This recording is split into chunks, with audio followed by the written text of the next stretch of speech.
ജീവിതത്തിൽ എത്ര കഴിവുകളുണ്ടെങ്കിലും താലന്തുകളുണ്ടെങ്കിലും കൃപാവരങ്ങളുണ്ടെങ്കിലും നിങ്ങൾ കണക്ട് ചെയ്യപ്പെടേണ്ട വ്യക്തികളുമായിട്ടല്ല കണക്ട് ചെയ്യപ്പെട്ടിരിക്കുന്നതെങ്കിൽ, നിങ്ങളുടെ ഡെസ്റ്റിനി ഹെൽപ്പേഴ്സുമായിട്ടല്ല നിങ്ങൾ കണക്ട് ചെയ്യപ്പെട്ടിരിക്കുന്നതെങ്കിൽ ജീവിതം ശൂന്യമായി പോകും. എത്രയോ താലന്തുകളുള്ള, എത്രയോ കൃപകളുള്ളവർ, എത്രയോ ശുശ്രൂഷകളുള്ളവർ അവർ കണക്ട് ചെയ്യപ്പെടേണ്ടവരുമായി കണക്ട് ചെയ്യപ്പെടാത്തത് കൊണ്ട് ജീവിതത്തിൽ എങ്ങും എത്തിപ്പെടാൻ പോകുന്നത് നമുക്ക് കാണുവാൻ കഴിയും. ആകയാൽ കറക്റ്റ് ലീഡർഷിപ്പുമായി, കറക്റ്റ് റിലേഷൻഷിപ്പുമായി, കറക്റ്റ് ഫ്രണ്ട്ഷിപ്പുമായി എന്നെ കണക്ട് ചെയ്യണമേ. കറക്റ്റ് ഫെലോഷിപ്പുമായി എന്നെ കണക്ട് ചെയ്യണമേ. എൻ്റെ ലൈഫിൽ ദൈവം എനിക്ക് തരുന്ന പാർട്ട്ണർ, എൻ്റെ ലൈഫിൽ ദൈവം എനിക്ക് തരുന്ന ബന്ധങ്ങൾ, അത് എൻ്റെ വാഗ്ദത്തങ്ങളുടെ, എൻ്റെ മേൽ കിടക്കുന്ന ദൈവനിയോഗങ്ങളുടെ, എൻ്റെ മേലുള്ള കൃപകളുടെയും കൃപാവരങ്ങളുടെയും ജ്വലനത്തിന് കാരണമായി തീരുന്നതാകണമേ എന്ന് ഒരു പ്രാർത്ഥന ഒരു ദൈവ പൈതലിനുണ്ടാകണം. പൗലോസ് തൻ്റെ ലേഖനങ്ങളിൽ ഇങ്ങനെ പ്രായോഗികമായ ഒരു ഭാഗം വളരെ നന്നായി അവതരിപ്പിക്കുന്നുണ്ട്. തെസലോനിക്കർക്ക് എഴുതിയ 2-ാം ലേഖനം 3-ാം അധ്യായം അതിൻ്റെ 2-ാം വാക്യത്തിൽ അദ്ദേഹം ഇങ്ങനെയാണ് രേഖപ്പെടുത്തിയിരിക്കുന്നത്: വല്ലാത്തവരും ദുഷ്ടന്മാരുമായ മനുഷ്യരുടെ കയ്യിൽ നിന്ന് ഞങ്ങൾ വിടുവിക്കപ്പെടുവാനും ഞങ്ങൾക്ക് വേണ്ടി പ്രാർത്ഥിക്കണം. ദൈവമേ, എന്നെ തകർക്കുന്ന ഒരു ലീഡർഷിപ്പുമായിട്ട്, എന്നെ നശിപ്പിക്കുന്ന ഒരു പാർട്ട്ണർഷിപ്പുമായിട്ട്, എന്നെ ഇല്ലാതാക്കുന്ന ഒരു ഫ്രണ്ട്ഷിപ്പുമായിട്ട് ജീവിതത്തിൽ ഒരിക്കലും ഞാൻ കണക്റ്റ് ആകരുതേ. അതൊരു പ്രാർത്ഥനയായിരുന്നു. ഞാനിത് ഇത്രയും വിശദമായി പറയുമ്പോൾ ഞാൻ പഴയ നിയമത്തിലെ ഒരു സംഗതിയെ നിങ്ങളെ കാണിക്കാം.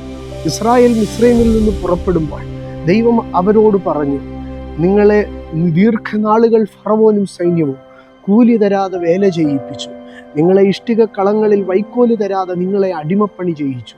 പക്ഷേ ഞാൻ വിശ്വസ്തനാണ്, നിങ്ങൾക്ക് ആ കൂലി തരും. നിങ്ങൾ പുറപ്പെടുന്നതിൻ്റെ ആ രാത്രിയിൽ നിങ്ങൾ മിസ്രൈമ്യരുടെ അടുക്കൽ ചെല്ലുമ്പോൾ അവർ നിങ്ങൾക്ക് സ്വർണങ്ങളെ തരും. ഇസ്രായേല്യർ മിസ്രൈമിൽ നിന്ന് സ്വർണവുമായി പുറപ്പെട്ടു. മരുഭൂമിയിൽ ഈ സ്വർണം 2 പേരുടെ കയ്യിലാണ് അവർ കൈമാറിയത്. 32-ാം അധ്യായത്തിലേക്ക് കടന്നു വരുമ്പോൾ ഈ സ്വർണത്തിലെ ഒരു ഭാഗം അവർ അഹരോന്റെ കയ്യിൽ കൈമാറി. അഹരോൻ അത് തീയിലിട്ടു, കാളക്കുട്ടിയെ ഉണ്ടാക്കി, പിന്നീട് അതിനെ ചുട്ടുകളഞ്ഞു.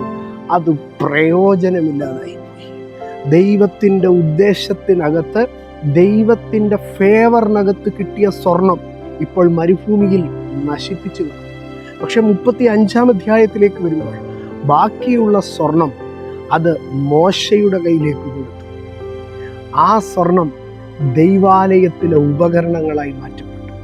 ഒരേ പർപ്പസിൽ, ഒരേ ദിവസം, ഒരേ സ്ഥലത്ത് നിന്ന് ഒരേ ഗ്രൂപ്പിൻ്റെ കയ്യിലേക്ക്, ഇസ്രായേല്യരുടെ കയ്യിലേക്ക് മാറ്റിക്കൊടുക്കപ്പെട്ട സ്വർണം, അതിൽ ഒരു കൂട്ടം സ്വർണം ദൈവാലയത്തിലെ ഉപകരണമായപ്പോൾ ബാക്കി ഒരു കൂട്ടം സ്വർണം കത്തിച്ചു കളഞ്ഞു, നശിപ്പിച്ചു കളഞ്ഞു. ആ സ്വർണത്തിൽ കൂടെ ഉളവായ ആ വിഗ്രഹം നിമിത്തം ദൈവത്തിൻ്റെ കോപം വരികയാണ്. ഇതിൻ്റെ എല്ലാം കാരണം അത് റൈറ്റ് പേഴ്സന്റെ കയ്യിൽ, കറക്റ്റ് വ്യക്തിയുടെ കയ്യിൽ ആ സംഗതി ചെന്നു എന്നതാണ്.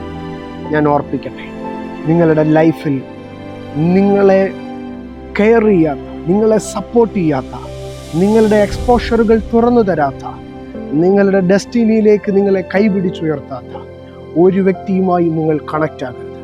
ഒരിക്കലും കണക്റ്റ് ആകരുത്. അത് ലീഡർഷിപ്പ് ആകട്ടെ, ഫ്രണ്ട്ഷിപ്പ് ആകട്ടെ, പാർട്ട്ണർഷിപ്പ് ആകട്ടെ, ഈവൻ മാരീഡ് ലൈഫ് ആകട്ടെ, ഒരിക്കലും പൗലോസ് പറയുകയാണ്, നമ്മുടെ പ്രാർത്ഥനകളിൽ ഒരു പ്രാർത്ഥനാവാചകം വേണം.